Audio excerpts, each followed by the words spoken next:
नमस्कार प्रणाम। हम खेसारी लाल यादव सबके गोड़ छुके गोड़ लागत तनी।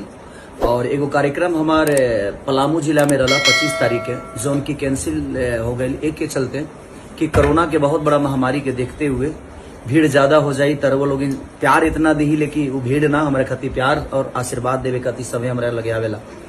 तो ओकरा खातिर हम भी कहनी के ना कोरोना के देखते हुए सबके सुरक्षित रखे के बाद खुद के सुरक्षा करे के बाद तो जियल जी तो बहुत सारा कार्यक्रम रहा सबके देखे के मिली। रामबली पासवान मुखिया जी कार्यक्रम कराओ तनी है सरायडीह में, थाना नोवाडीह बाजार, पलामू झारखंड।